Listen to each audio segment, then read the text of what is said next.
Introduction.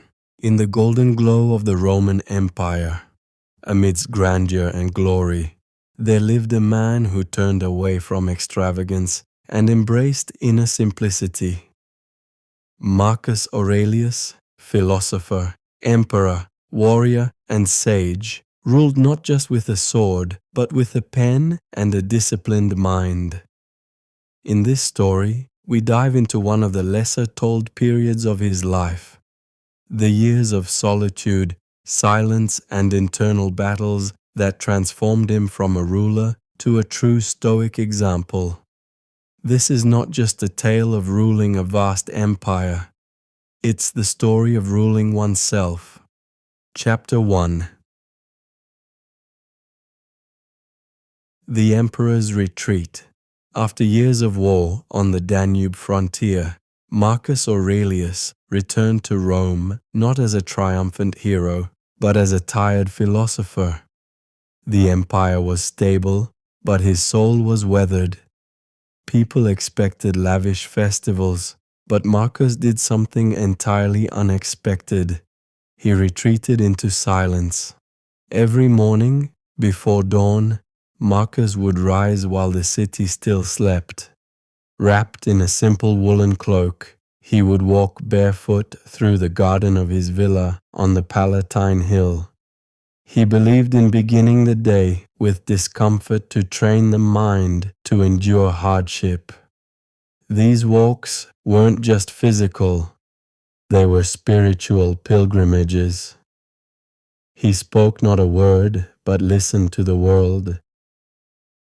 A servant once asked him, "Why do you walk in silence, my lord?" Marcus replied, "Because silence reveals the truth, and I have too long been surrounded by noise." Chapter 2. The Practice of Self-Denial. As emperor, he had access to every comfort: wine, delicacies, the finest robes. Yet he chose a diet of bread, figs, olives, and water. He slept on a straw mat rather than a golden bed. To outsiders, this seemed absurd, but Marcus knew that to lead others wisely, he had to first lead himself with discipline.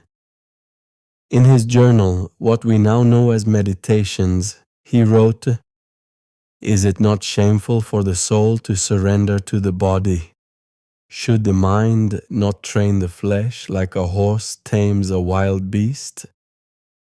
Every day, Marcus would choose one indulgence and go without it. One day no wine, the next no speaking, the next no sleep beyond 4 hours. These were not punishments, they were exercises to test his resolve. He believed that leadership without self-mastery was tyranny in disguise. Chapter 3. The Stoic Mentor. Though he had many generals and advisors, Marcus often turned to one man for inner guidance: Junius Rusticus, a Stoic philosopher who had taught him in youth. Even as emperor, Marcus still sat before him like a humble student. One day, while discussing the temptation of pride, Rusticus challenged him. "You've won battles, ruled men, survived plagues. Do you not feel proud?" Marcus paused, then replied, "I feel responsible, not proud." He believed that pride was a chain, binding the soul to the applause of others, and applause fades. He practiced a mental ritual daily, imagining his name forgotten, his statues broken, his victories erased by time, and still he would act justly. That, he believed, was the true test of character. Chapter 4. Lessons from the Common Man. Marcus often walked unguarded in the markets of Rome, disguised in plain robes. He listened to the grocers, the potters, the blacksmiths. He believed wisdom wasn't confined to scrolls. It whispered in ordinary voices.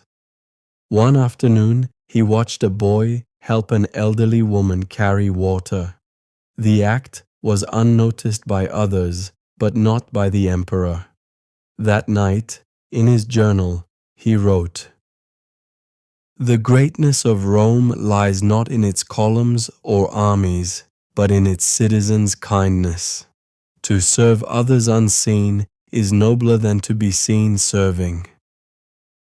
This belief shaped his policies. He lowered taxes on the poor, protected slaves from abuse, and opened philosophical schools to the public. For Marcus, philosophy wasn't for libraries, it was for living. Chapter 5: The Plague and the Patience. A great plague struck Rome during his reign, claiming thousands daily. Fear consumed the streets. While nobles fled, Marcus stayed. He walked among the sick, funded hospitals, and consoled the grieving. Many urged him to seek divine intervention or mystical cures, but he remained rational and calm. In a letter he wrote, "Do not fear death. It is nature's course. Fear dishonor, fear injustice, fear becoming less than what you are meant to be." Even when his own children fell ill, he showed no despair publicly. Inwardly, he grieved deeply, but held to Stoic endurance. Pain, he believed, was an opportunity to practice virtue. Chapter 6: The Inner War. Despite his wisdom, Marcus battled inner demons. Doubt, anger, fear, they visited often, but he never pretended to be above them. He faced them like a warrior. His journal was not a book of achievements, but of confessions. He wrote, "Today I was tempted to rage when my general disobeyed me, but I reminded myself, control of others begins with control of self." He often reminded himself that the opinions of others were nothing more than passing clouds. He did not seek praise, he sought peace. Chapter 7: A Day in the Life. Let us imagine a full day in Marcus Aurelius's routine during his years of internal mastery. 4 o'clock a.m., wake in darkness, walk barefoot through cold stone paths to embrace discomfort. 4:30 a.m., meditate on Stoic texts. Recite Epictetus's teachings. 5:30 a.m., write in his journal, meditations, reflect on flaws, discipline, and death. 7 o'clock a.m., simple meal, dried figs, barley bread, and water. 8 o'clock a.m., council meeting. Hear from generals, merchants, judges. Speak only when necessary. 12 o'clock p.m., midday. Rest, silent reflection under olive trees. 2 o'clock p.m., visit the sick or injured. Walk unguarded in the forum. 4 o'clock p.m., study philosophy. Mentor younger senators. 6 o'clock p.m., light supper with family. Teach his son the virtue of self-discipline. 8 o'clock p.m., final walk. Observe stars. Reflect on the impermanence of life. 9 o'clock p.m., sleep on straw mat, wrapped in a humble cloak. Even when his own children fell ill, he showed no despair publicly. Inwardly, he grieved deeply, but held to Stoic endurance. Pain, he believed, was an opportunity to practice virtue. Chapter 6: The Inner War. Despite his wisdom, Marcus battled inner demons. Doubt, anger, fear, they visited often, but he never pretended to be above them. He faced them like a warrior.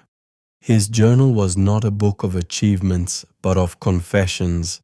He wrote, "Today I was tempted to rage when my general disobeyed me. But I reminded myself, control of others begins with control of self." He often reminded himself that the opinions of others were nothing more than passing clouds. He did not seek praise, he sought peace.